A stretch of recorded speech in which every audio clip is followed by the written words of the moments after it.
universal basic income. Setiap warga negara tuh digaji oleh negara secara cuma-cuma.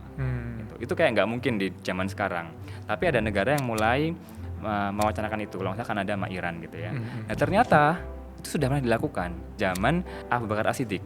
Jadi warga negara tuh digaji.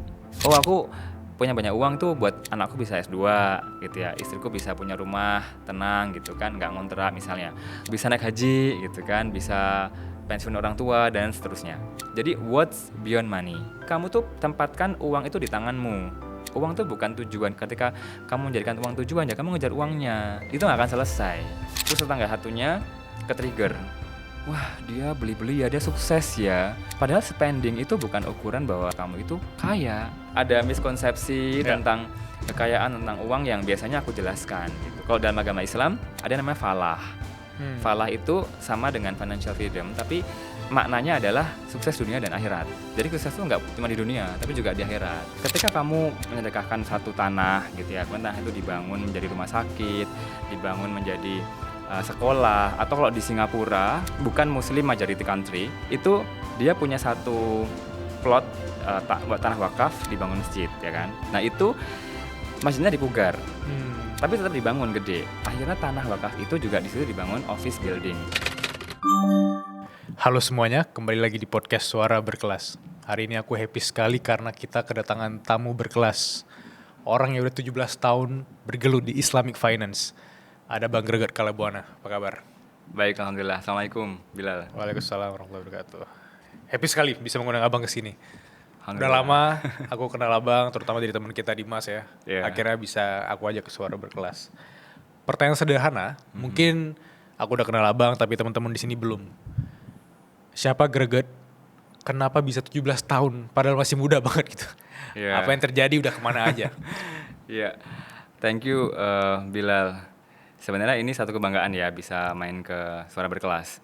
Dan sebenarnya Juni ini itu tepat sekitar 17 tahun. Aku bergelut di bidang keuangan syariah atau ekonomi syariah gitu. Tapi sebenarnya prosesnya itu ada yang di set gitu ya, di setting, direncanain. Ada juga yang memang karena kita menjadi orang yang sensitif. Jadi aku pakai sensibility-ku tentang sebenarnya tuh panggilan dari Allah tuh kemana, panggilan dari hatiku kemana. Terus kemudian kita ngelihat pasar juga, pasar tuh butuhnya apa. Jadi mulainya tahun 2009 ya, 2008-2009, itu kan di S1 aku ngambilnya ekonomi, manajemen, fokusnya manajemen. Nah terus ada satu UKM tuh sekarang mungkin unit kegiatan mahasiswa, namanya Kajian Ekonomi Islam gitu. Nah memang aku tertarik mendalami Islam ya, jadi Islam itu memang kita diwarisi oleh orang tua gitu kan. Tapi aku sendiri memang pengen mengulik sebenarnya kenapa kok aku berislam gitu kan. Terus apa hubungannya dengan apa yang aku pelajari sekarang yaitu ekonomi dan manajemen. Nah di kajian ekonomi Islam itu ketemu gitu. Ternyata ada prinsip-prinsip ekonomi dari agama Islam, dari agamaku sendiri yang masuk ke dalam jenjang karir yang aku ingin geluti nanti gitu. Pada akhirnya dari situ skripsinya tuh masuk ke ekonomi syariah, tentang spiritualitas gitu ya. Kemudian kerja pertama kali juga di bidang syariah sampai dengan hari ini tuh syariah semua. Ngambil S1, S2 juga S1 ke manajemen ya, S2-nya itu juga syariah gitu. Sampai pada bekerja di OJK, kemudian di UNDP gitu ya. Bukan sebuah lembaga keuangan, apalagi lembaga keuangan syariah, tapi di situ tempat dakwahnya sampai sekarang di Bank Syariah Indonesia. Nah, itu semua ternyata di fase-fase tertentu itu dalam perjalanan itu memang direncanain ternyata. Aku sendiri merencanakan. Tapi pernah ada satu momen yang aku agak galau. Galaunya tuh karena ketika kita bicara soal Islam dan ekonomi, itu kan kondisi idealnya itu ibaratnya kayak utopia. Nggak pakai bunga, nggak pakai riba, kemakmuran, kemiskinan nggak ada gitu ya. Itu kayak utopia, itu satu. Yang kedua, aku melihat ada eksklusivitas dari orang-orang yang belajar keuangan syariah. Maksudnya adalah aku paling paham nih gitu. Tapi itu sebenarnya terjadi juga di disiplin ilmu yang lain ya, nggak cuma ekonomi syariah. Jadi kayak eksklusif, aku doang yang ngerti gitu. Nah dari dua trigger itu, aku pengen keluar dari keuangan syariah. Pengen balik ke manajemen, bisnis, ekonomi biasa gitu ya. Tapi kemudian pas galau itu aku pas di Jerman waktu itu. Di Jerman dari kan S2 di Inggris ya, Ya. Islamic Finance di Durham University. Hmm. 9 bulan terus dari LPDP pindah ke Jerman 3 bulan Erasmus Plus. Nah, itu sendirian, nggak ada siapa-siapa, ditekan sama apa namanya tesis, disertasi, terus juga ada ta'aruf waktu itu, Iya. tapi nggak jadi, ya nggak jadi. Iya. Terus plus itu tadi kegalauan ini aku sebenarnya belajar apa sih ketika kondisi itu yang akan dicapai itu utopia, nggak mungkin terjadi dengan keadaan dunia sekarang gitu kan. Akhirnya kegalauan itu berjalan seminggu, setelah seminggu di call sama teman yang dari Lembaga Duafa. Pekerjaan pertamaku secara formal itu di Lembaga Duafa, Lembaga Keuangan Sosial Syariah ya. Terus dia bilang, ini ada lembaga UN yang mau nyari Islamic Finance Specialist. Aku direkomendasiin, jadi nggak pakai tes, nggak pakai apa-apa, CV aja diterima. Wow. Itu dia. Jadi aku kadang-kadang suka agak sombongnya begini ya. Aku diundang, ya Yeah. enggak, masuk ke UN sistem itu diundang karena keuangan syariah gitu kan. Nah terus habis itu aku mikir, ketika aku galau pengen keluar, kemudian Allah memberikan pesan melalui rekan-rekan yang dulu bekerja bareng ini kan sebenarnya tanda kan, bahwa kamu nggak boleh keluar.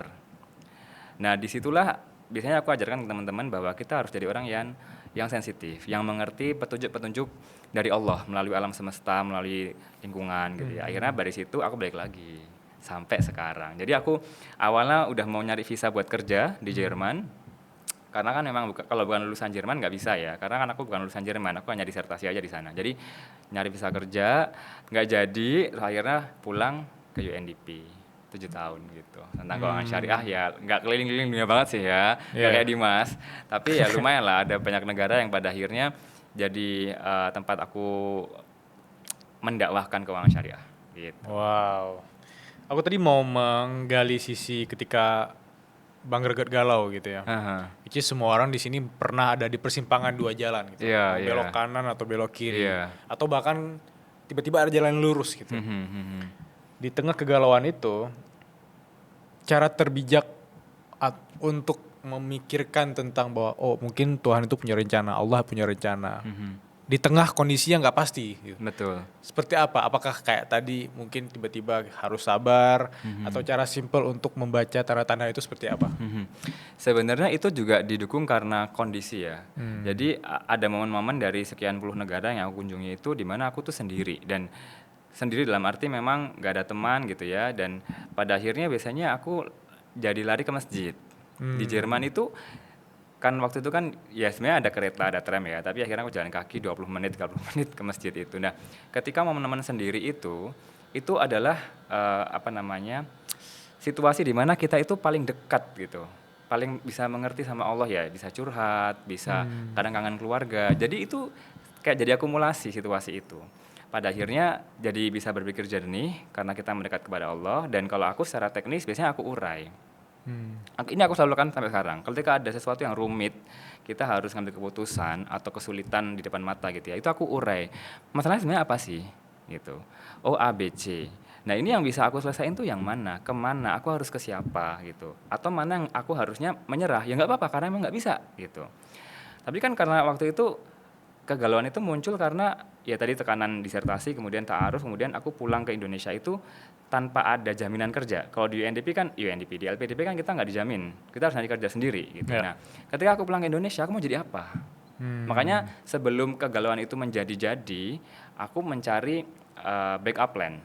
Aku daftar ke kedutaan Jerman, Indonesia bagian di Jerman. bagian imigrasinya Jerman lah, pokoknya Oke. visa gitu ya, visa kerja, nyari kerja di Jerman gitu kan. Atau kemudian yang aku lakukan juga sampai sekarang, aku membuka channel silaturahmi ke orang-orang gitu. Jadi ketika kita mau kembali atau kita mau pulang Indonesia, aku buka tuh silaturahmi gitu kan, bahwa saya sudah selesai gitu kan. Akhirnya yang tadi aku uraikan tuh ya kelar dengan sendirinya gitu. Disertasinya selesai. Terus kemudian ta'arufnya nggak jadi, tapi nggak jadi pun juga dengan cara baik-baik gitu, dan ada pelajaran yang besar juga di situ. Terus akhirnya masuk ke UNDP gitu. Jadi memang kita harus mencari tempat di mana kita tuh bisa terhubung langsung kepada Allah ya, dalam arti ya di masjid gitu ya, sehingga bisa merenungi, kemudian pikiran jernih, terus kemudian diuraikan gitu. Ya. Nggak ada satupun kesulitan yang tidak ada jalan keluarnya. Ya. Kalau aku Iya. gitu. Ya. Kadang titik terendah di mata orang itu justru titik tertinggi kita untuk dekat sama Tuhan kita kan. Betul, Iya. betul. Dan aku juga ingat momen di mana kayak fase kesepian, fase nggak ada kerjaan itu justru kayak wah dekat banget nih sama Allah gitu. Iya, Yang iya. bahayanya kalau kita udah dapetin semuanya, kayak impian kita terwujud, kita lupa bersujud gitu. Betul. Itu yang bahaya. Ya, impian terwujud lupa bersujud. Benar, Iya, benar. iya. Ya memang itu perlu ini ya, apa namanya, perlu konsistensi dan konsistensi itu memang yang diajarkan orang tua gitu. Aku bisa bilang dari SD kemudian sampai ke SMA sampai kuliah itu aku dapat predikat pelajar teladan sampai dengan SMA. Nah, bukan tentang label pelajar teladan itu yang aku pengen sampaikan, tapi bahwa ini tuh menunjukkan benang merah sebuah konsistensi. Ada banyak orang yang ketika kecil itu hafiz ngaji, Ya. tapi ketika besar gitu kan, atau sebaliknya. Kalau sebaliknya lebih bagus gitu, karena dia berakhir dengan baik. Tapi untuk menjaga dari kecil sampai dengan hari ini, kita benar-benar teguh dengan nilai yang ditanamkan pada waktu kecil, itu nggak gampang gitu ya. Karena kita kan bergelut dengan banyak orang, Setuju. gitu kan, settingan juga berbeda. Nah itu yang salah satu yang aku banggakan bahwa alhamdulillah untuk menjadi orang yang konsisten, istiqomah itu saya dapatkan terbukti gitu dengan label tadi, teladan tadi. Gitu. Oh. Aku penasaran Mhm. karena dulu aku kuliah hubungan internasional. Impianku itu bekerja di PBB, di UNDP gitu ya. Dan aku sekarang mengundang orang yang pernah berkecimpung di sana. Dan what a privilege ya kalau kita itu bekerja atau berkontribusi atau ngerjain suatu project tanpa pakai ijazah kita apa. Tapi karena dilihat wah skills kita apa dan ada trust dari teman tadi kan, dari mutual friends kita gitu. Betul. Proses pertama kali masuk ke UNDP itu seperti apa? Bekerjanya kemana aja, apa yang dikerjakan gitu. Sebenarnya kalau apa namanya, orang berpikir bahwa HI itu harus selalu pengennya selalu ke UN, Iya, itu iya. sama kayak orang ekonomi pengennya ke BI, Iya, ya iya, kan, iya. Bank Indonesia gitu, atau di bank misalnya gitu. Nah di UN itu nggak cuman orang-orang HI, kayak orang ekonomi Islam, mungkin di Indonesia lulusan yang punya kepakaran keuangan syariah atau ekonomi syariah yang masuk ke UN itu pertama kali adalah aku. Dan waktu aku masuk ke sana itu aku dulu baru ada satu orang policy advisor tapi Islamic Finance di Istanbul Regional Hub, kemudian satu senior advisor Islamic Finance di New York. Jadi kami bertiga aja gitu. Itu sebuah privilege ya, karena berarti kan kita dipercaya untuk mengcover 170 lebih negara tentang keuangan syariah gitu. Nah, apa yang kami kerjakan, aku bisa bilang A to Z. A to Z gitu ya. Karena riset iya, mengembangkan kebijakan iya, bikin instrumen iya, project ke lapangan, ke pelosok itu juga aku lakukan gitu ya. Business matching, kemudian advokasi tentang Palestina termasuk gitu kan. Terus kemudian keliling ke beberapa negara meyakinkan teman-teman bahwa ini tuh sesuatu yang inklusif, tidak hanya Islam. Ketika di UN itu memang ada orang-orang yang tidak setuju dengan konsep Islamic finance. Karena itu buat mereka adalah bukan merusak ya, tapi mengganggu asas apa namanya, neutrality, faith neutrality. Yang namanya UN itu kan harus netral gitu. Ya. Tapi aku balikin, Bilal. Kalau Anda menyampaikan bahwa kita harus netral dan sekarang ada Islamic finance, dan Islamic finance itu dibutuhkan untuk membiayai pembangunan berkelanjutan SDGs gitu ya. Anda nggak bisa men-take out ini gitu aja hanya karena ini adalah berasal dari satu agama. Kalau aku jadi kamu gitu ya, aku akan mengundang kepercayaan yang lain, Buddha, Hindu, Kristen, Katolik, untuk masuk juga, sehingga bukan tentang faith neutrality tapi inclusivity gitu. Inclusivity. Pertanyaannya, ada nggak di agama-agama itu tentang konsep ekonomi? Ada. Catholic finance, Jewish finance gitu ya, Buddhism economics, ada. Aku mempelajari itu meskipun hanya di permukaan gitu. Itu ada, itu aku sampaikan. Jadi ketika di UN itu di satu sisi aku masuk ke dalam satu sistem atau kolam yang sangat tidak Islami gitu ya. Tapi di situ aku juga berjuang gitu. Bahkan ada satu momen ketika kami berkumpul dengan negara-negara lain tuh, ada negara kayaknya dari Pakistan ya, yang dia tuh ngasih trigger. Kenapa kita harus dengan keuangan syariah? Itu kan hubungan dengan terorisme, radikalisme gitu kan. Nah, karena waktu itu Indonesia itu adalah yang paling leading tentang keuangan syariah, aku sampaikan keuangan syariah tidak butuh SDGs, saya bilang gitu. SDGs membutuhkan pembiayaan dari keuangan syariah. Jadi mindsetnya jangan merasa bahwa kita di atas angin, keuangan syariah butuh kita. Enggak. SDGs itu sudah embedded di dalam keuangan syariah. Jadi kita kalau misalnya mau negosiasi, kita harus berpikir juga bahwa kita butuh mereka gitu. Dan di Indonesia tidak terbukti misalnya zakat, kemudian yang lain-lain tadi digunakan untuk terorisme transnasional gitu ya, atau kemudian untuk radikalisme nggak ada gitu. Saya mewakili Indonesia kan waktu itu, jadi nggak ada. Gitu. Jadi pertentangan-pertentangan kayak gitu tuh kadang bikin orang yang orang kalau mungkin nggak kuat rapuh akhirnya resign Iya, gitu iya. ya kan pasti kan. Iya, iya, gitu. iya. Aku tadi penasaran sih kayak, Heeh. kan setiap hari itu harus menghadapi orang-orang yang bertentangan gitu ya. Heeh. Mental apa tuh yang harus kita punya? Terutama fase itu kan fase 20-an ke 30-an, Iya. awal-awal bergerak gitu. Apa nih, apakah emang mentalnya kebentuk di lapangan atau emang harus dipersiapkan dari awal bahwa oke, ini hidup nih keras banget nih karena aku dibayar mahal mungkin, aku nggak punya tanggung jawab untuk Iya. menjelaskan itu ke orang lain. Mungkin Iya. mereka salah paham, terutama tadi mungkin ada negara-negara yang mungkin memang tidak terlalu suportif terhadap Islam itu sendiri. Seperti Iya. apa pada waktu itu tuh? Kayak wajah Iya. Indonesia di PBB itu seperti apa gitu? Kalau dalam konteks keuangan syariah di UN sistem UN network itu waktu itu ya itu memang Indonesia sangat istilahnya kayak mercusuarnya gitu karena waktu itu kan proyek yang dikerjakan tentang keuangan syariah itu banyak sekali dan memang variatif gitu ya. Tapi ketika menghadapi orang-orang yang seperti itu aku justru tidak merasa kayak jadi kayak males gitu atau kemudian menyerah. Justru itu tantangan buat aku gitu. Bagaimana kita membahasakan keuangan syariah itu agar benar-benar sesuai dengan prinsip Islam rahmatan lil alamin. Untuk semua alam, untuk seluruh alam, bukan untuk manusia yang muslim saja, bahkan untuk hewan juga gitu, lingkungan dan seterusnya gitu. Nah, itu tantangan gitu. Sehingga malah justru ketika orang bertanya, aku jelaskan gitu ya. Dan yang menentang, yang tidak setuju itu kan segelintir aja ya, dan itu tidak ada di Indonesia waktu itu. Dan menurut aku dengan mereka tidak setuju itu jadi kontrol gitu. Kenapa mereka nggak setuju gitu kan? Jadi social control dan juga jadi devil advocate. Ketika kita membangun satu proyek, mengusulkan satu ide, mereka juga harus diakomodasi pendapatnya gitu. Jadi menurut aku waktu itu yang paling dibutuhkan itu adalah pertama kesabaran. Ketika orang nggak sabar, ya mungkin dia akan keluar atau mungkin dia akan konfrontasi. Kalau aku nggak, aku kembali ke aku urai, aku tulis gitu ya. Itu yang selama ini membuat aku mudah menyelesaikan masalah itu karena mengurai itu. Masalah itu harus diuraikan. Oh ini tuh orangnya memang harus disikapi dengan seperti ini gitu kan. Oh ya udah, oh yang ini tuh gampang, oh yang itu begini gitu. Jadi kesabaran itu membuat kita bisa berpikir lebih jernih lagi-lagi gitu ya. Terus kemudian yang kedua kita nggak bisa menafikan yang namanya strategi. Aku penasaran deh pengalaman ketika di UNDP, which is pada waktu itu pasti nggak cuma ngurusin negara-negara maju kan, pasti ada negara-negara ketiga gitu ya. Iya. Ada nggak pengalaman-pengalaman seru atau hal-hal yang kita dapatkan untuk dapat insight ketika seorang Gregor itu bekerja di PBB? Banyak sih, menarik ya. Cuman mungkin yang perlu aku highlight adalah waktu itu nggak sampai ke Somalia. Tapi memang saya diminta untuk assisting Somalia waktu itu. Somalia tuh pengen bikin satu institusi zakat gitu kan. Nah yang menarik di proposalnya itu inisiatif ini tuh dibiayai sama Swiss. Swiss itu bukan negara muslim ya, tapi dia membiayai inisiatif keuangan syariah zakat di Somalia.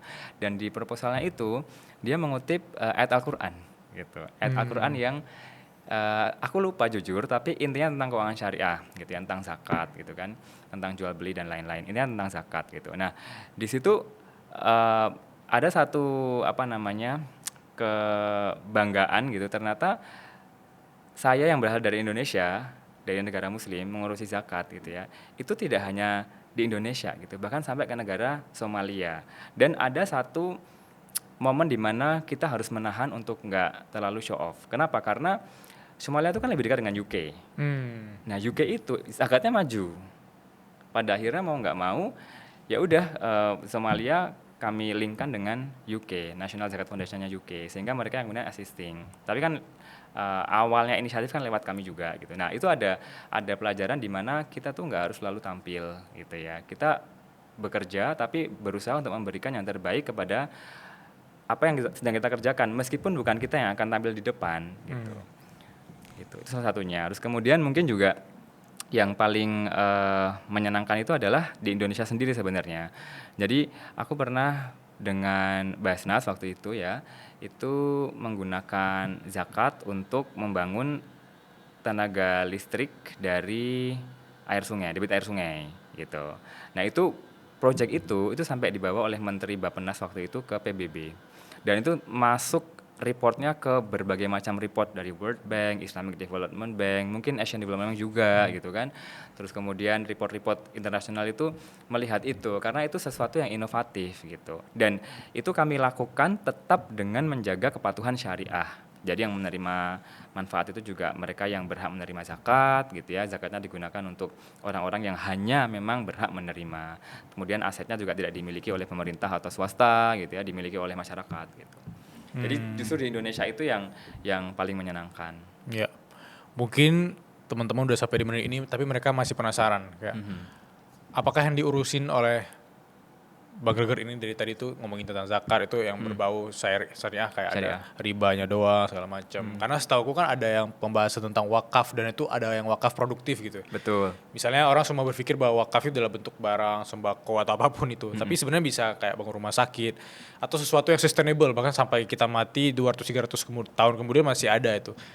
Sebenarnya apa yang aku nggak tahu atau apa ya teman-teman nggak tahu yang sedang dikerjakan atau pernah dikerjakan yang Iya. lebih luas konteksnya. Kalau ngomongin soal sesuatu yang produktif tadi ya, wakaf sebenarnya nggak cuman wakaf ya, ada banyak instrumen keuangan syariah, tapi mungkin kita spesifikasinya ke wakaf dulu. Pernah dengar nggak yang kemarin jamaah dari Aceh Ya. ya, itu mendapatkan uang saku lebih banyak dibandingkan dari provinsi yang lain. Saat haji. Haji. Mereka mendapatkan tambahan sekitar 9 juta. Nah 9 juta ini diperoleh dari mana? Dari kelolaan wakaf. Oh. Jadi ada aset di mana di Mekah kalau nggak salah ya, itu yang sebenarnya itu wakaf yang hasil kelolaannya itu diberikan manfaatnya untuk masyarakat Aceh. Nah itu kan bukti bahwa ketika kamu menyedekahkan, wakaf itu kan sebenarnya sedekah, menyedekahkan satu tanah gitu ya, kemudian tanah itu dibangun menjadi rumah sakit, dibangun menjadi sekolah, atau kalau di Singapura loh, negara non Islamic bukan Muslim majority country, itu dia punya satu plot tanah wakaf dibangun masjid ya kan. Nah itu masjidnya dipugar, tapi tetap dibangun gede. Akhirnya tanah wakaf itu juga di situ dibangun office building, kayak SCBD-nya gitu. Ya. Kemarin sempat di podcast titik mula, itu aku jelaskan dan mereka namanya Bencoolen Street. Oh, Bencoolen. Aku nginap Itu di situ wakaf. kemarin. Oh, Iya. pantesan kok Fatia juga. Iya. Oh iya tahu gitu. Nah, itu tanah wakaf di situ. Sekarang jadi kayak SCBD kan, ada Iya, office, iya. ada restoran gitu. Nah, itu kalau misalnya kita bicara tentang wakaf tuh kayak gitu. Jadi kalau misalnya Bilal mau mewakafkan tanah ya, tanahnya tuh jangan yang di ujung sana gitu ya, yang orang nggak bisa manfaatin. Biasanya cuma jadi makam gitu-gitu. Kalau orang zaman dulu, yang Islam zaman dulu gitu ya, wakaf itu benar-benar diwakafkannya tuh yang strategik, sehingga bisa dimanfaatkan buat masyarakat gitu, sehingga benar-benar produktif. Jadi kalau pengen bisa mengelola wakaf, ya orang yang benar paham keuangan, nggak bisa hanya paham tentang keislaman. Dia harus pinter investasinya, muter duitnya, resikonya gitu.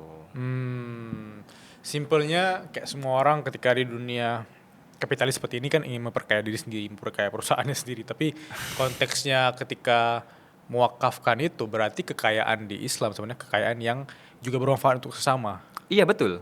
Oh, Kalau kayak Utsman bin Affan kali. Ya, kalau kita ngomong tentang kekayaan ya, ini baru-baru ini kan lagi ramai tentang kekayaan juga ya.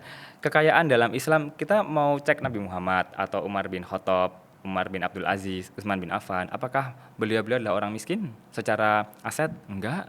Beliau adalah orang kaya, tapi apakah gaya hidupnya itu gaya hidup yang hedon gitu ya? Enggak. Gaya hidup dan kekayaan itu dua hal yang berbeda. Kamu bisa jadi orang kaya, tapi kamu memilih untuk hidup frugal. Kalau kekayaanmu itu adalah sesuatu yang membelenggu, itu kamu sebenarnya nggak kaya. Itu biasa aku sampaikan berkali-kali setiap diminta untuk ngisi tentang perencanaan keuangan. Ketika kamu punya aset sebegitu banyak ya, tapi hatimu itu cemas dari bangun tidur sampai tidur lagi, coba kamu pikirkan dan kamu renungkan, kamu benar-benar merdeka secara finansial nggak? Meskipun uangmu banyak, tapi kamu hatimu terbelenggu terus, mikirnya uang terus. Jadi dia dikendalikan oleh uang. Nah kalau kita berguru ke zaman Rasulullah, Khulafaur Rasyidin, beliau ada orang-orang kaya, tapi tidak dengan gaya hidup yang glamor. Apakah ada yang gaya hidupnya glamor? Ada imam yang dikisahkan itu bergaya hidup kaya, tapi nggak dilarang, kaya itu nggak dilarang gitu ya. Yang perlu ditekankan adalah ketika beliau menjadi pemimpin, beliau kaya, beliau mengkayakan masyarakatnya. Pernah dengar nggak Bilal bahwa zaman Umar bin Khattab dan Umar bin Abdul Aziz itu kemiskinan 0% kemiskinan itu terjadi 2 sampai 3 tahun aja pengentasannya prosesnya 2 sampai 3 tahun. Orang taunya oh karena indikatornya susah banget nyari orang yang nerima zakat gitu. Ya. Padahal ada langkah-langkah di situ, penyederhanaan birokrasi, ya pengenalan entrepreneurship dan lain sebagainya. Itu kemampuan kepemimpinan yang baik yang mereka sendiri kaya, ya presiden yang kaya dan mereka mengkayakan masyarakatnya. Zaman kita Covid misalnya, itu kan kita semua ada yang di PHK, ada yang meninggal, akhirnya nggak punya tabungan gitu-gitu kan. Ada beberapa negara yang kemudian mengaktifkan kembali ide universal basic income. Itu maksudnya adalah setiap warga negara itu digaji oleh negara secara cuma-cuma. Itu kayak nggak mungkin di zaman sekarang. Tapi ada negara yang mulai mewacanakan itu, kalau nggak salah Kanada sama Iran gitu ya. Nah ternyata itu sudah pernah dilakukan zaman Abu Bakar As-Siddiq. Jadi warga negara tuh digaji gitu. Jadi sudah ada sebenarnya. Atau kalau misalnya kita bicara tentang independent women, ya kan, yang kayak sekarang harus kerja gitu. Itu Islam sudah mencontohkan. Nggak usah jauh-jauh. Istri Rasulullah SAW, ya kan, Siti Khadijah, pebisnis women gitu. Beliau juga ada yang bilang direktur utama eksekutif atau ada juga yang bilang komisaris, tapi intinya beliau business women. Terus kemudian ada istri yang gajinya lebih tinggi daripada suami. Zaman dulu ada Zainab binti Muawiyah gitu yang akhirnya membantu perekonomian keluarga tapi tanpa menghilangkan kewajiban suami untuk menafkahi. Itu ada gitu. Jadi ekonomi Islam itu tidak membahas hanya halal haram, tapi tentang bagaimana kita mengatur negara gitu ya. Jadi apa yang aku dapatkan ketika belajar di Inggris waktu itu tuh bukan tentang kamu pada akhirnya menggunakan akad murabahah, musyarakah, nggak pakai riba, enggak. Tapi in every transaction ya, atau apa namanya any financial decision yang kamu ambil, itu kamu melibatkan Allah. Nah itu esensi keuangan syariah itu sebenarnya. Jadi kalau misalnya, oh aku udah nabung di bank syariah, aku udah bayar zakat, aku udah investasinya di investasi yang saham syariah gitu. Tapi Allah tuh tidak terjiwai di dalam dirimu, yaitu kamu hanya berbaju aja keuangan syariah. Hai warga berkelas, buat kamu yang punya jasa konsultasi atau mau buat jasa konsultasi tapi masih ribet banget chatin satu persatu, aku relate banget karena aku pernah di posisi itu ya. Capek, pusing, harus cari hasil transfer, di ghosting, reschedule terus. Ini yang bikin aku gak fokus dengan pekerjaan utama aku gitu. Tenang, kalau kamu lagi di fase itu juga sekarang, aku punya solusi simple yang bisa bantu kamu beresin masalah ini.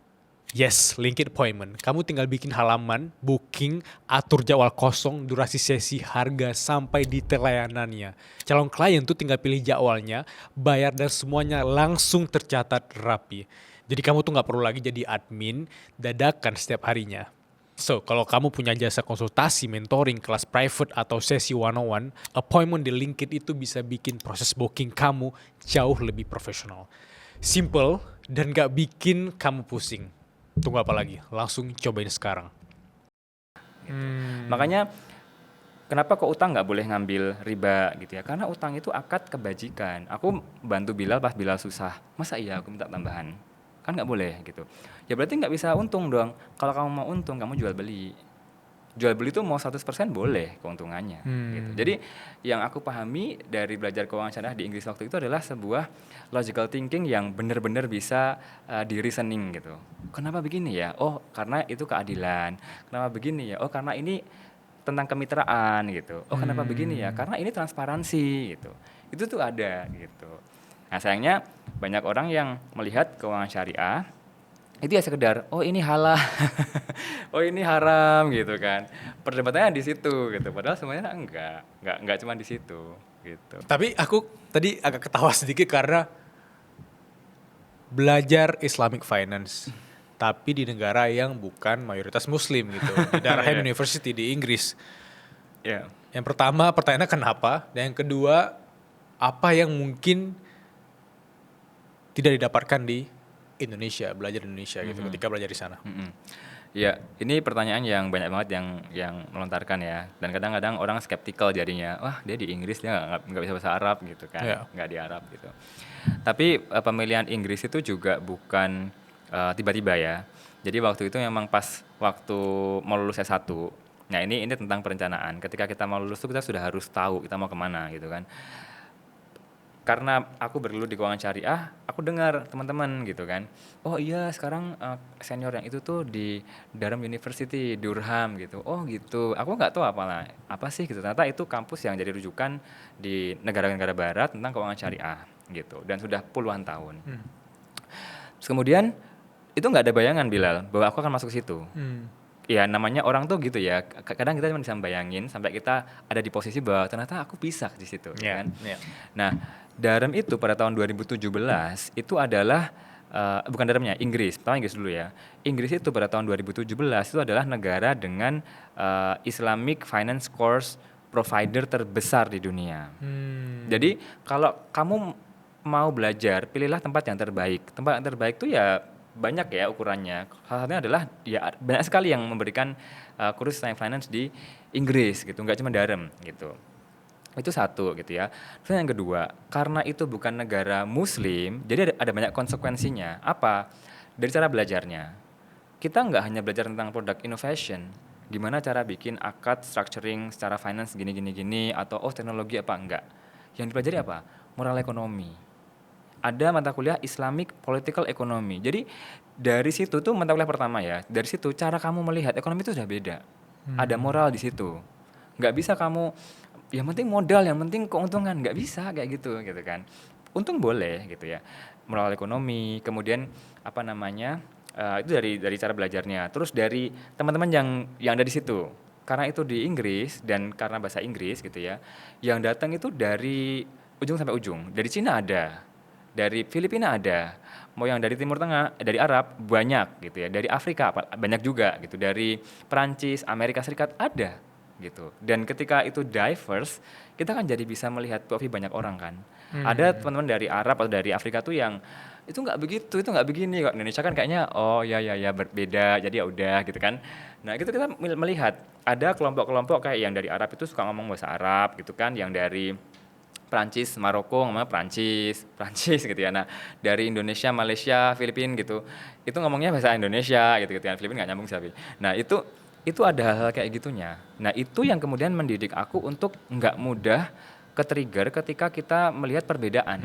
Ya, Ustadz yang A bilang begini, Ustadz yang B bilang begini, aku santai aja, nggak apa-apa gitu. Itu kan perbedaan yang bukan kemudian sholat maghrib 4 kali kan enggak Yeah. gitu loh. Jadi sifatnya tuh masih bisa diterima gitu kan. Jadi biasa aja gitu. Terus kemudian selain dari tadi ya apa namanya kita ngelihatnya moral gitu kan. Nah ketika kita ada di Inggris waktu itu, Inggris itu juga merupakan negara yang secara pasar ekonomi syariah berkembang. Ada bank syariah di sana. Karena kalau kita belajar di sana tapi di sana nggak ada bank syariah, lucu. Ada bank syariah di sana. Aku di sana pakai bank syariah waktu itu. Produk dari bank syariah. Terus kemudian zakatnya juga jalan. Muslimnya cuma 3 jutaan, 5 jutaan ya. Tapi setiap negara di Eropa itu kan mengklaim sebagai the best place for muslim kan gitu kan. Jadi di sana juga tumbuh gitu ya, makanan halal gampang gitu. Terus kemudian juga ketika kan ada Islamic Society kumpul dengan kayak di Canggu di Bali ya, itu kan orang seneng ya ngelihat berbagai macam apa namanya keberagaman. Nah, jadi hal-hal yang kayak gitu yang nggak aku dapetin ketika aku ada di Indonesia atau aku ada di Malaysia gitu. Dan pada waktu itu LPDP, ini karena pemerintah juga berpikir strategik ya. Pemerintah itu punya program prioritas.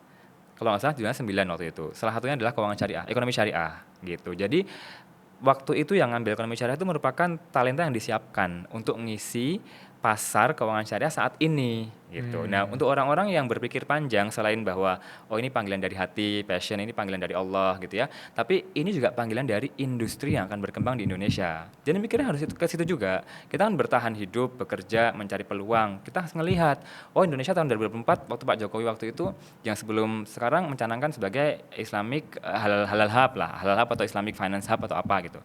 Berarti kan dibutuhkan talenta-talenta di situ. Nah, ketika kita butuh talenta seperti itu, jangan berpikir eksklusif, jangan berpikir hanya kamu doang nih yang berhak mempelajari yang paling ngerti keuangan syariah. Malah aku senang ketika ada teman-teman dari matematika, psikologi, fashion, olahraga, politik ngomongin keuangan syariah. Berarti kan dakwah kita bisa dikatakan tersampaikan gitu ya, dan kemudian yang mengisi dan mendukung di industri ini jadi banyak gitu. Jadi belajar di Inggris itu kalau buat aku bukan gaya-gayaan, mungkin pilihannya waktu itu karena di sana 1 tahun, Bilal. Jadi kalau untuk orang-orang yang sudah kerja pengen segera balik, 1 tahun cukup, tapi itu ngos-ngosan.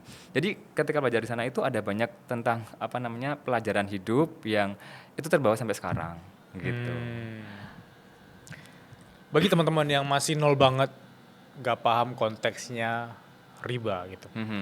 Just ada yang mungkin baru menyicil dan ada bunganya. Karena selama ini kan kalau ngomongin riba, terkesan yang jelasin itu para ustaz-ustaz gitu ya. Yeah. Ini aku mau nanya ke orang yang mungkin emang deep dive ngomongin tentang pengetahuan riba itu sendiri gitu. Kita nol banget, aku masih nggak paham detail. Yeah. Jelaskan dengan bahasa yang mudah dipahami. Iya. Jadi riba itu sebenarnya adalah tambahan manfaat atas pinjaman. Gitu. Jadi itu definisi yang paling mudah, tambahan manfaat atas pinjaman. Nah, manfaat itu orang pahamnya cuma uang. Jadi kalau Bilal minjem uang 1 juta, aku minta balikin 10%-nya ya, berarti 1,1 gitu kan. 1.100.000 gitu. Pahamnya kan kayak gitu doang. Padahal ini aku ingat banget ada satu ustadz waktu aku belajar kuliah non-kulikuler ekonomi Islam di UGM, dari UNS ke UGM. Itu ada ustadz yang lebih strict. Bahkan manfaat itu bisa jadi manfaat-manfaat yang tidak bersifat nominal gitu. Misalnya karena Bilal minjem 1 juta, aku nggak minta tambahan 10%, tapi nanti aku ini ya diantar jemput ya selama seminggu ini. Bahkan itu nanti mungkin ada yang nggak setuju, nggak apa-apa. Tapi itu yang pernah aku dapatkan dari dosen ya, mengatakan bahwa bisa jadi tambahan manfaat itu karena kamu dapatkan karena orangnya terpaksa. Ya Bilal udah aku tangin nih 1 juta, mau nolak nggak enak, padahal rumahnya tuh nggak searah gitu. Ya udah anterin dulu deh gitu. Kayak misalnya tapi bantuin ya kerjain tugas aku ya, aku udah minjemin kamu gitu. Itu riba gitu. Itu yang sangat strict ya, tapi kan kita nggak ke sana arahnya gitu kan ya. Nanti biar nggak jadi perdebatan gitu. Jadi tentang yang tambahan 1 juta, 2 juta. Nah, sekarang logical reasoningnya, kenapa kok nggak boleh gitu?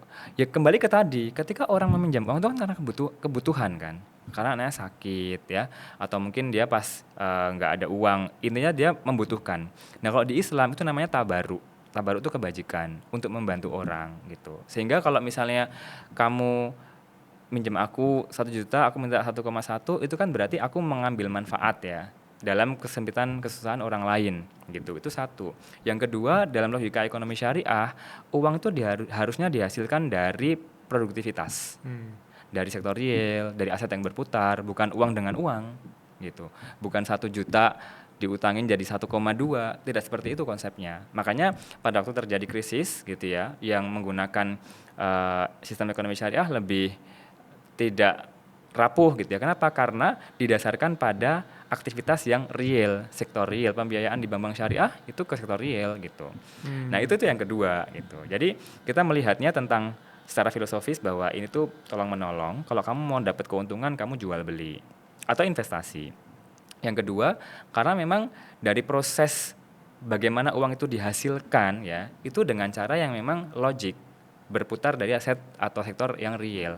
Kalau mau analogi, ibarat sebuah pohon ya, ekonomi keuangan syariah itu tidak hanya ingin pohon itu berbuah lebat, tapi dari akar yang kuat dan sehat, gitu. Jadi tidak hanya tentang yang penting profitnya berapa sih, gitu, enggak. Tapi cara kamu memperoleh profit itu bagaimana, gitu. Apakah dengan memahalkan kesempitan orang lain gitu ya, atau mengeksploitasi gitu, atau memang dengan jalan-jalan yang ya sudah kita memang berusaha gitu, berbisnis kayak gitu. Kalau teman-teman di sini yang masih berproses dengan cicilan mobilnya, cicilan rumahnya, terus kayak KPR gitu ya, dan merasa kayak ada ini nggak benar segala macam. Nah itu harusnya seperti apa? Ada banyak teman-temanku yang kayak gitu ya, maksudnya mereka merasa kayak aduh aku pengen segera selesai deh gitu. Kalau memang pengen segera selesai ya selesaikan gitu. Atau bisa juga ada mekanisme untuk di take over, dipindahkan ke bank yang mungkin syariah compliance ya. Jadi tidak mengandung sistem riba gitu ya. Itu bisa gitu. Tapi kan itu membutuhkan penghitungan ya, Bilal ya. Jadi kita nggak bisa beragama tuh nggak bisa hanya dengan nafsu beragama gitu. Jadi yang penting, oh ini haram, aku nggak boleh ya udah gitu. Enggak. Kamu harus berpikir keberlangsungan hidup kamu. Kalau kamu mau melepaskan itu, caranya gimana? Harus ke banknya kah? Atau harus dilunasi? Atau bagaimana gitu. Nah kalau itu sudah dilakukan, ya sudah ikuti jalannya gitu. Biarkan itu menjadi perjalanan yang perjalanan menuju hidayah yang dia temukan gitu. Sehingga akan long lasting ketimbang karena dipaksa. Jadi kan orang jengah ya. Kamu tuh ngapain sih kerja di situ? Gini gini gini ya gitu.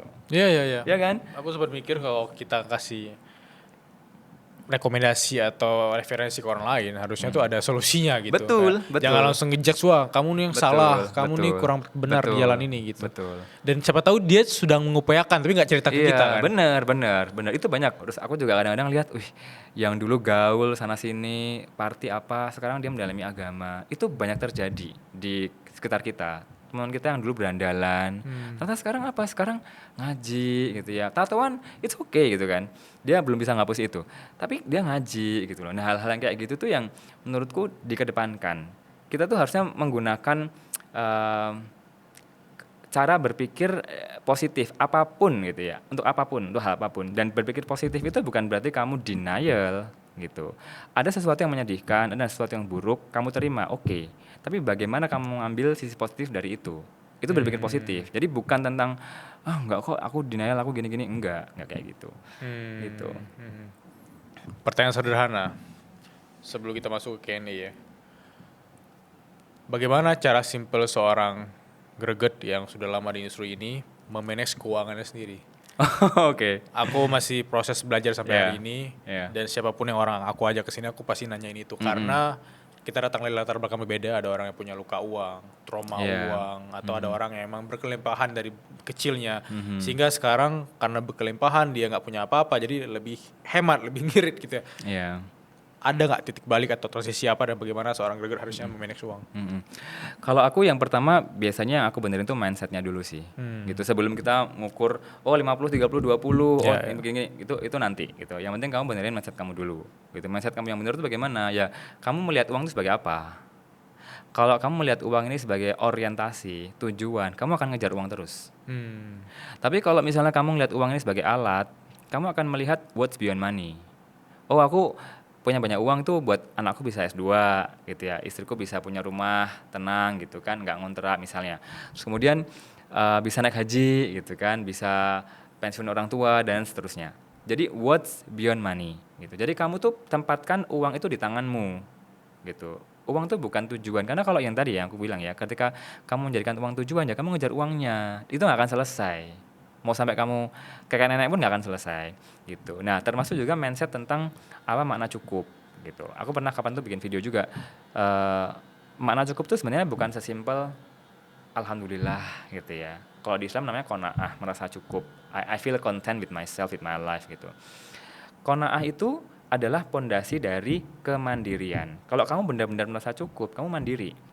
Bukan kemudian terus aku pengen beli, nggak punya uang tapi ada paylater, pakai paylater itu kamu belum menginternalisasi makna cukup sesungguhnya. Kamu cuma cukup di mulut aja, alhamdulillah gitu ya.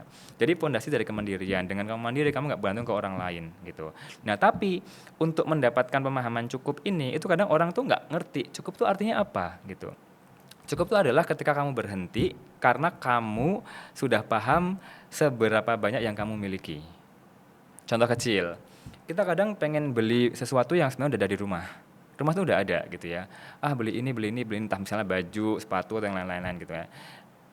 Ternyata pas sampai rumah, oh aku udah punya ya. Ya itu poinnya. Kamu tidak paham, kamu tidak bisa menghitung seberapa banyak yang sudah kamu miliki. Kalau kamu sudah punya, kamu akan merasa cukup. Kalau kamu udah cukup, kamu berhenti untuk beli. Ya mindset yang kayak gini yang biasanya aku jelaskan. Nah beberapa teman yang mungkin mengajarkan perencanaan keuangan itu menggunakan pendekatan yang berbeda gitu ya, yang which is ya good juga gitu. Mereka mungkin lebih ke teknis, gaji itu harus dibagi 50 biaya hidup, 30 investasi, 20 buat hobi gitu ya, atau 10%-nya buat kebaikan, atau sekian persen buat ini. Itu bebas sebenarnya, karena dalam keuangan itu tidak ada satu ukuran yang fit ke semua orang. Jadi finance is art, finance is personal. Buat Bilal begitu, buat aku begini. Itu oke gitu. Nah, jadi teknis kayak gitu tuh bisa dipelajari. Cuman bagaimana caranya kita menggunakan mindset kita tadi itu. Dan tentang mindset tentang bahwa uang itu bukan tujuan, kemudian cukup itu artinya begini begitu. Itu bukan hanya untuk orang Islam. itu untuk semua umat manusia gitu. Bahkan kemarin pas pandemi, thanks to pandemi, ya blessing in disguise pandemi itu kan orang akhirnya jadi melek keuangan, Iya. dana darurat gitu-gitu kan, which is good gitu. Dan apa namanya, mereka jadi paham bahwa money is the way you behave gitu. Dan making money is not just making a living. Kamu bekerja itu cari uang tuh bukan bukan hanya untuk kehidupan. Kamu kerja cari uang tuh bukan hanya untuk kehidupan, tapi making money is making personality.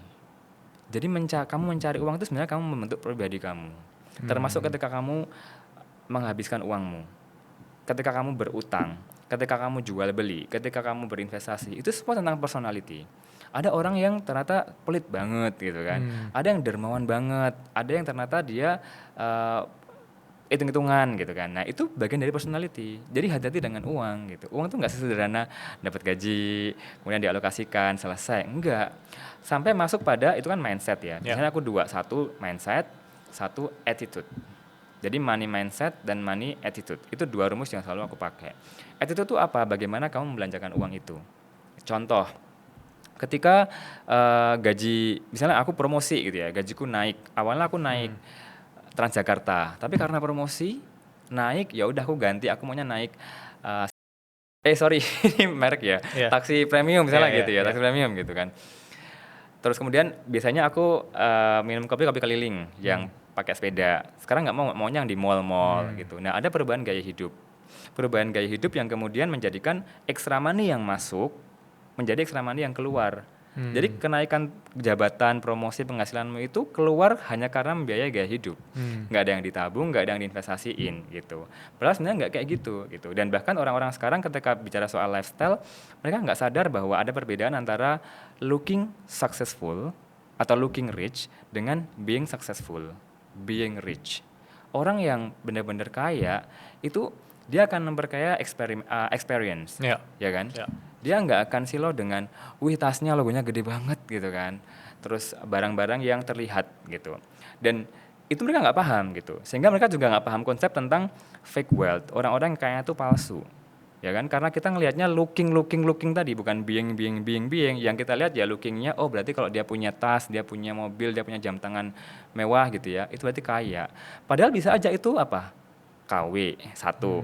Kedua, mungkin itu kredit gitu kan. Ya kalau ya ada alasan orang-orang yang beli kredit itu bukan karena nggak mampu ya. Tapi juga yang ketiga ternyata itu minjem atau sewa. Jadi ada banyak hal yang bisa dilakukan untuk terlihat sukses atau kaya. Tapi untuk benar-benar menjadi sukses atau menjadi kaya itu bukan tentang kita punya harta-harta yang bisa ditunjukkan. Makanya analoginya bisa seperti gunung es, Bilal. Gunung es yang di atas itu kan kelihatan ya, yang Titanic gitu kan kecil, tapi yang di bawah lebih besar. Nah, orang yang benar-benar kaya itu wealth is what you don't see. Bilal punya saham di mana-mana, punya tabungan emas, punya rumah, punya yacht dan lain-lain. Emang itu ditunjukin, dibilang ke semua orang, bisa dipakai kayak pakai tas? Kan enggak. Jadi kekayaan semuanya itu kayaknya nggak terlihat. Makanya kalau kita kaitkan dengan filosofi bahwa kekayaan semuanya adalah kekayaan hati, ya benar, karena nggak ada yang bisa ngeliat hati manusia kan gitu. Kalau yang cuman kelihatan doang itu ya itu yang lebih kecil. Misalnya aku punya tanah di mana-mana, emang aku buat sertifikatnya, aku upload kan enggak gitu. Jadi attitude itu yang penting, termasuk ketika kita di desa-desa, zaman kita mudik gitu ya, pas lebaran, wah tetangga ada yang beli kulkas, mesin cuci, mesin apa sepeda motor dan lain-lain gitu. Terus tetangga satunya ke-trigger, wah dia beli-beli ya, dia sukses ya. Padahal spending itu bukan ukuran bahwa, atau belanja atau spending itu bukan ukuran bahwa kamu itu kaya gitu. Gitu. Nah, jadi ada miskonsepsi tentang kekayaan, tentang uang yang biasanya aku jelaskan gitu. Kalau dalam agama Islam dari perspektif keuangan syariah ada namanya falah.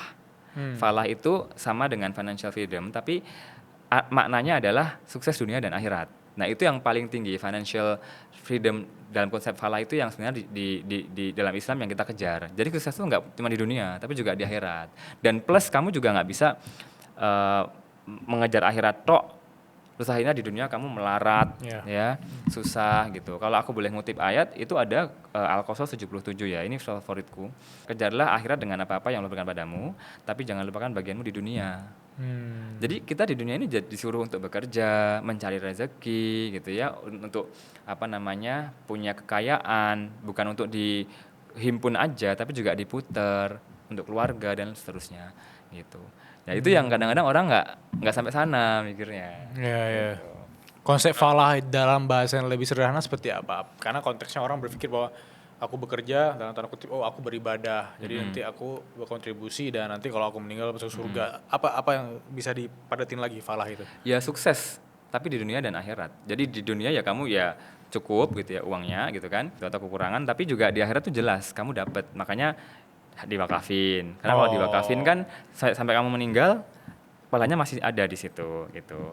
Even dalam konteks berkarya juga bisa dong ilmu atau amal Iya jariah. kan ada 3 ya, sedekah yang jariah, kemudian ilmu yang dimanfaatkan oleh yang menerima ilmu itu, dan doa anak soleh gitu. Itu kan pahala yang terus mengalir meskipun kita sudah meninggal. Gitu. Makanya ada ungkapan ya sebenarnya harta itu dibawa mati. Harta itu dibawa mati sebenarnya gitu. Harta kita itu dibawa mati, bukan dibawa ke kuburan. Iya, iya. Tapi dibawa Bukan dalam dengan materi. bahasa yang mudah dipahami dibawa mati, tapi dibawa bahkan orang-orang itu masih memakai atau menggunakan jasa kita, karya kita, produk kita. Betul, betul. Makanya kalau punya Instagram, ya ini sebenarnya Bilal kan panen pahala ya dari suara Suara berkelas berkelas. ini. Ya, amin, amin, amin. Ini investasi yang menurutku cerdas gitu ya. Jadi ya dan mungkin tamu-tamu yang diundang di sini juga Ya, ya. kontribusi juga kan gitu. Jadi alhamdulillah kalau seandainya nanti misalnya kita sudah nggak ada, masih diputer, masih relate, itu jadi pahala jariah. Wah, amin, amin. Masya Allah. Sebelum ke Q&A, pertanyaan aku simple sekali. Iya. Biasanya aku nanya ini ke teman-temanku yang berkelas ya. Seperti apa didikan orang tua deh? Aku Didikan biasanya orang kalau tua? ngeliat sosok Oh, tuh, aku penasaran nih didikan orang tuanya. Iya. Karena aku yakin yang nonton ini rata-rata ada orang tua juga. Iya, Mereka mau menerapkan itu ke anak-anaknya. Atau sebaliknya, mungkin ada orang yang OTW jadi orang tua juga Oh, iya, ingin OTW. belajar seperti itu. Ya, ya ini sering dapat aku di Q&A juga di Instagram. Itu pertama mungkin contoh aja ya. Mama papa aku tuh nggak pernah maksa untuk aku tuh belajar. Jadi jam 7 malam kamu harus baca buku, belajar di meja belajar, itu nggak pernah. Seingat aku nggak pernah merasa ada ingatan kenangan aku dipaksa belajar, tuh aku nggak pernah. Tapi beliau berdua ngasih pemahaman. Kalau kamu nggak belajar, terus kamu nanti tinggal kelas atau kamu bodoh, kamu sendiri yang malu. Nah dari situ keinginan untuk belajar itu selalu tumbuh karena alasan dari dalam diri. Karena aku memang suka ini, aku memilih ini, aku mendalami ini, itu karena aku. Jadi bukan karena orang tua gitu. Ya tetap ada yang diajarkan secara wajib gitu ya, kayak agama gitu tetap. Tapi tentang peminatan gitu ya, kemudian kepakaran nanti mau jadi apa, itu terserah. Jadi diberikan keleluasaan gitu. Itu yang menurut aku membuat aku sampai dengan 36 tahun ini tuh enjoy dalam mempelajari hal-hal yang memang aku pilih sendiri gitu. Dan kemarin waktu di titik mulai itu Fatia bilang ini privilege mendapatkan orang tua yang punya pola-pola seperti itu gitu ya, democratic parenting. Dan di rumah itu ya, itu aku bisa benar-benar merasa nyaman membicarakan apapun literally gitu. Mau itu tentang kehidupan pribadiku gitu ya, apa yang terjadi di sekolah, apa yang terjadi di kantor hari ini, itu aku bisa cerita di rumah dengan kakakku, dengan adekku, dengan mamaku dan seterusnya, itu ada gitu. Nah, jadi salah satu kuncinya mungkin jadikan rumah itu sebagai safe space pertama untuk anggota keluarga di rumah itu gitu. Dan aku harap juga kakakku adekku juga begitu ya, jawabannya sama gitu. Karena aku merasa safe space ketika aku cerita sama adekku bisa. Bahkan hal-hal yang sangat pribadi sekali atau hal-hal yang berpikirnya harus dengan strategi itu bisa gitu dengan orang tua gitu. Terus kemudian yang berhubungan dengan pertemanan misalnya. Aku tuh pernah dikasih tahu mamaku, lebih baik kamu nggak punya teman daripada kamu jadi orang yang rusak. Ya rusak tuh kita tahu lah secara umum kayak gimana gitu kan. Tapi papaku menyeimbangkan perkataan itu dengan tapi kamu nggak boleh membeda-bedakan teman gitu. Jadi aku tidak menjadi orang yang berpikiran sempit, aku paling baik gitu ya, harus aku nggak mau yang rusak, nggak gitu. Aku menjaga diri dengan memilih berteman, karena mau bagaimanapun kamu dibentuk dengan siapa kamu berteman gitu. Makanya ketika kamu kuliah itu selalu ajarkan ke teman-teman yang mahasiswa di sini harus bisa mencari mentor, termasuk ketika masuk ke dunia kerja pertama. Itu mentor-mentor pertama kamu itu yang sangat berpengaruh nantinya. Itu akan membuat kamu menjadi orang yang bisa menghemat waktu untuk mendapatkan pengalaman yang nggak perlu kamu alami. Ya, setuju. Itu. Ya makanya itu mungkin ini ya beberapa poin dari gaya parenting dari orang tua gitu. Ambil blueprintnya kayak shortcut itu belajar langsung sama mentornya karena kayak Mm-mm. kita baca buku gitu, kita mengambil cara pikir orang tanpa kita harus kadang experience sendiri gitu Bener, ya, bener, menghemat bener, waktu ya. bener, itu bener banget. Di zaman kreator ekonomi kayak sekarang, semua orang berlomba-lomba untuk hasilin cuan dari dunia digital. Tapi faktanya nggak semua orang tahu bahwa kita bisa menghasilkan uang dari satu website builder doang. Kita bisa jualan kelas, bikin digital produk, book konsultasi, sampai bikin e-book, bikin tulisan-tulisan atau karya-karya kita dijual langsung dan orang semua bisa ke sana untuk langsung check out di sana.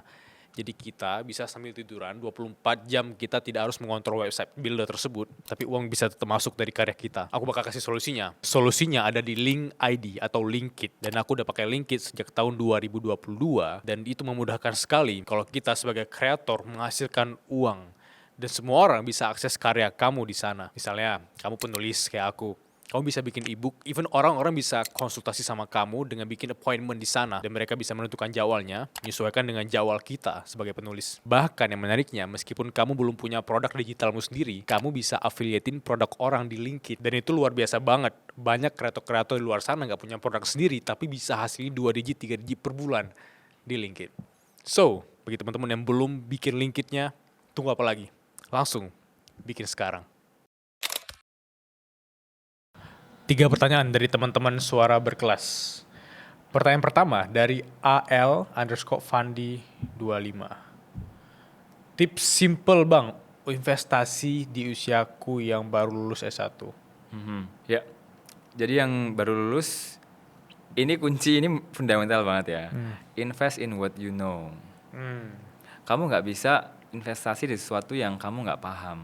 Karena ikut-ikutan, ini nggak bisa. Kamu harus punya, yang pertama literasi dulu soal investasi. Biasanya aku singkat dengan LSI. Yang kedua skilled. Skill tuh berarti kamu terlatih gitu ya, skilled terlatih. Artinya apa? Kamu harus nyoba dulu. Pas waktu kamu lulus kuliah atau kalau bisa sebelum selesai kuliah tuh kamu udah nyoba dulu. Tapi dengan nominal yang kecil. Jadi kamu paham bagaimana cara atau mekanismenya berjalan gitu ya. Terus I, itu idle. Jadi kamu harus punya uangnya. Jadi kalau kamu nggak punya uangnya, ya nggak bisa. Uang dingin ya, bukan uang buat biaya hidup kamu pakai, nggak bisa gitu. Nah, maksudnya uang yang idle ini itu juga ada tingkatannya ya. Sebelum kita investasi, kita harus sudah punya dana darurat. Itu pasti, itu harus gitu. Belajarnya dari pandemi. Ketika orang tiba-tiba kena musibah tapi nggak punya dana darurat, dia bingung. Akhirnya apa ya, jual aset kan begitu kan. Nah, berapa besarannya Bang kalau misalnya pengen dana darurat? Kalau masih single, aku sebenarnya masih single ya, dia tadi kan baru lulus kuliah. Itu 6 kali pengeluaran bulanan. Kalau pengeluarannya mungkin 5 juta gitu ya, atau 50 juta gitu. Nah, berarti kali 6 aja. Minimal berapa? 30 juta. Ditabung tuh. Itu bisa ditabung di bank, bisa ditabung di celengan. Ya. Tapi kayaknya nggak mungkin kalau 30 juta, Kak, sayang ya celengannya nggak cukup. Nah, sama juga dibeliin aset. Misalnya di emas gitu, tabungan emas ya. Kenapa kok emas? Karena emas sekarang bisa dengan mudah diperjualbelikan gitu. Nah, terus kemudian yang kedua, setelah kamu punya dana darurat itu, kamu punya tabungan biasa yang untuk membentuk habit kamu nabung. Jadi kamu terbiasa untuk menabung gitu ya.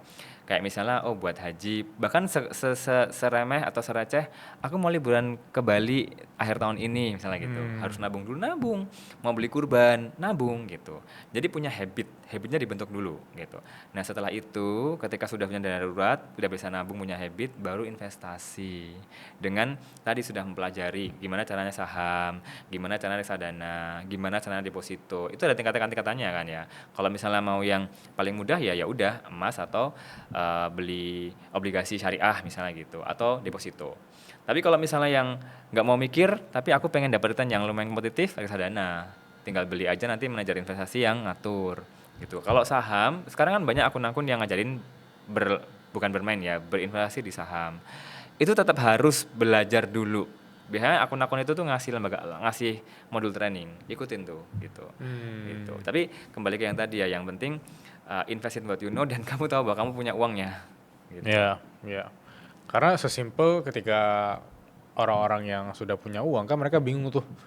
mau diapain uangnya. Karena cara pandangnya investasi itu ya berarti menyimpan uang. Padahal investasi juga bisa beli kelas, kayak beli seminar gitu. Bisa, Kayak itu invest betul, ke diri sendiri kan. itu betul, benar. Sama kalau aku cenderung meskipun aku orang keuangan, Bilal, aku nggak cenderung menaruh semua uangku tuh di instrumen investasi keuangan. Tapi aku nggak kayak misalnya pasar modal ya, saham dan lain-lain. Aku lebih ke investasi di sektor real. Jadi kayak pertanian, Oh peternakan. ya. Aku tahun ini tadi kita nggak bahas ya. Jadi aku tuh resign dari UNDP itu bukan langsung bekerja di BSI.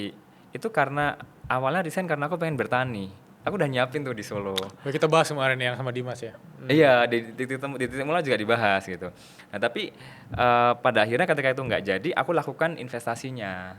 Kan aku sekarang di Bank Syariah Indonesia nih, alhamdulillah di situ. Nah, jadi aku dari kantor, tapi juga aku investasi di sektor real melalui ya sapi gitu ya, atau mungkin beras gitu ya, yang itu memberikan kepuasan tersendiri. Kenapa? Karena aku melihat wajah-wajah bapak ibu yang dibantu, ya kan, para petani, para peternak, ya gitu-gitu. Ada Seru banget ya. kepuasan, iya seru Ya, banget. ya seru banget. Pertanyaan kedua dari Martunis. Dia nanya, banyak orang nabung dari sisa gajinya di akhir bulan. Tapi menurut aku itu kurang cocok di aku karena aku generasi sandwich. Ada saran nggak bang kalau misalnya keuangan level generasi sandwich? Mhm. Ini menarik. Aku pernah di podcast tertentu gitu juga ngebahas sandwich generation doang, 1 jam 2 jam itu ngebahas itu doang. Itu sebenarnya bisa jadi satu sesi sendiri ya. Tapi intinya gini, sandwich generation itu bukan untuk dijadikan beban. Tapi kita nggak boleh denial bahwa itu nggak beban. Itu beban memang. Ya. Tapi kita harus punya mindset yang membuat hati kita tuh lebih lega, lebih ringan. Kalau aku biasanya bilangnya sandwich generation itu adalah perantara rezeki. Jadi misalnya aku seorang sandwich generation ya, aku membiayai orang tua dan anakku, kan harus begitu kan harusnya. Kalau cuma orang tua sebenarnya juga itu bukan sandwich gitu. Tapi ya oke lah, itu juga berat gitu. Atau aku membiayai orang tuaku dan kakek nenekku. Atau aku membiayai anakku dan cucuku gitu. Nah, jadi membiayai 2 lapis gitu.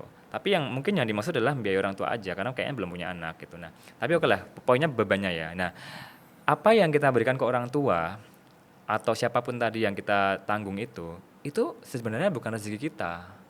Itu memang dari Allah, rezekinya mereka. Mau dari kamu, mau dari tetangga, mau dari langit gitu ya.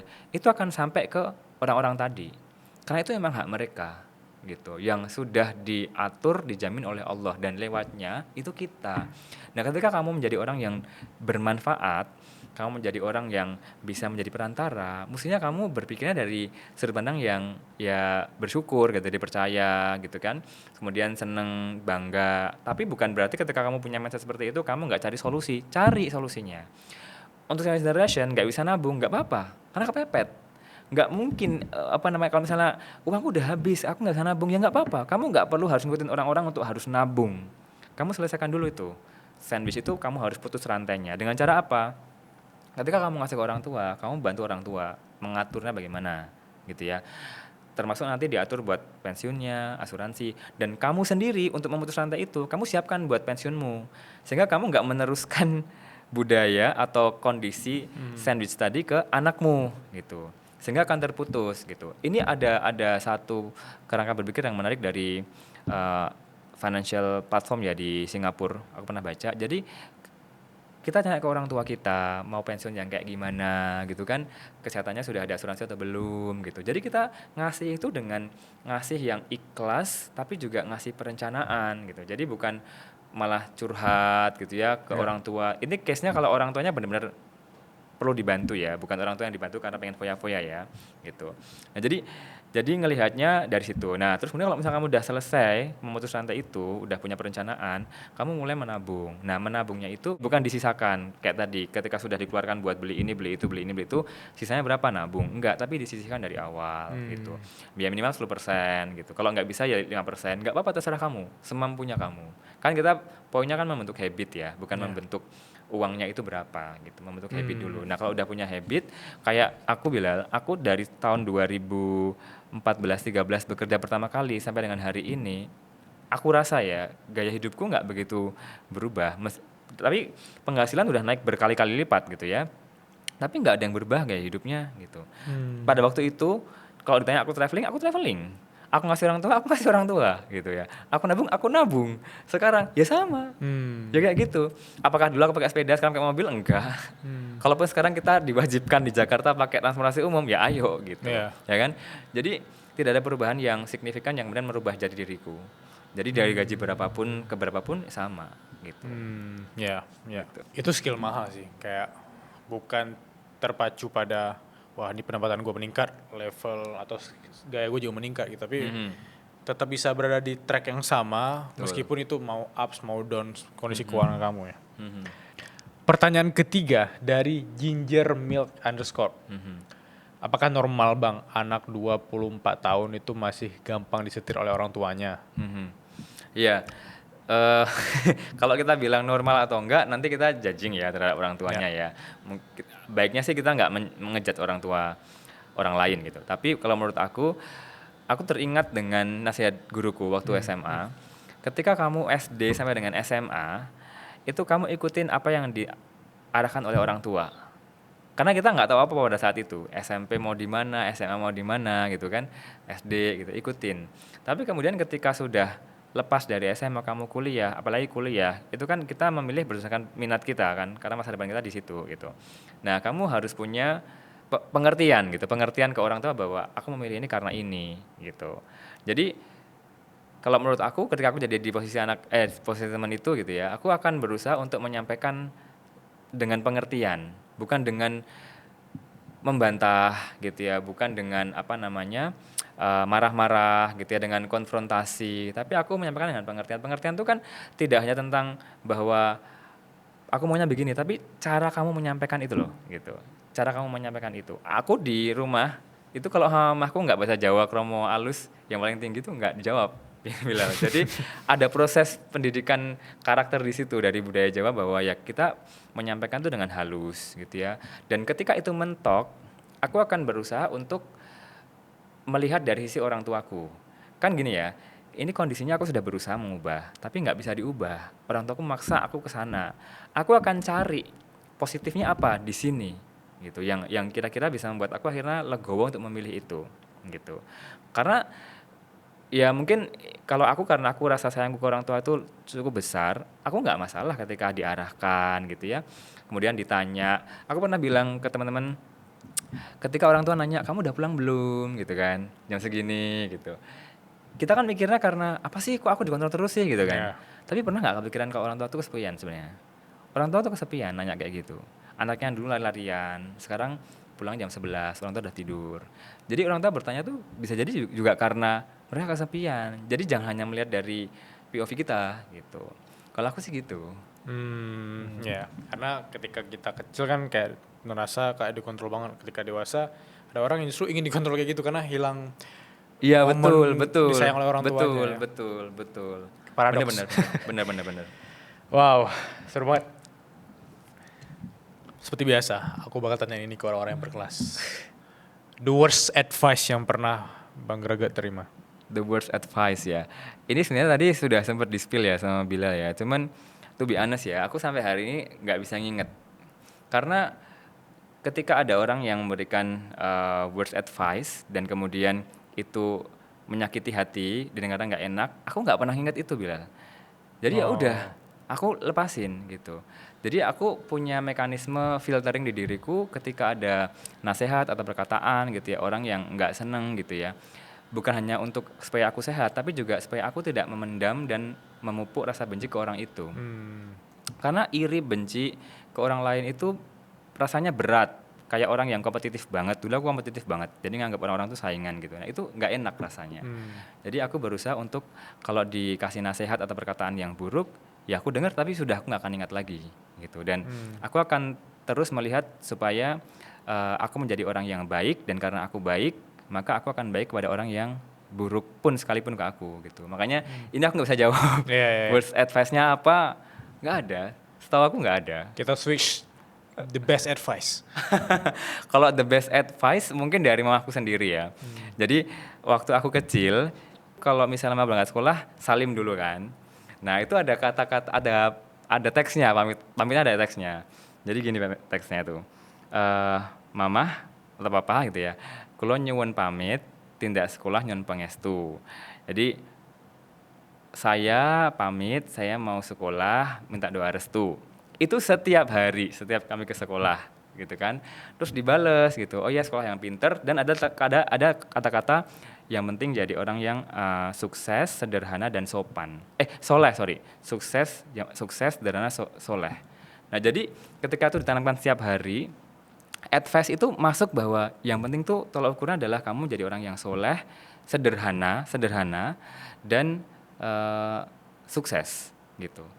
Itu advice yang menurut aku bukan dari orang lain tapi dari orang tuaku sendiri. Simple sih ketika kita soleh, sederhana dan mau belajar itu biasanya bonusnya sukses. Iya benar, betul. Ya terima kasih banyak Bang Greget udah ke suara berkelas. Sama-sama. Saya terus makasih semuanya.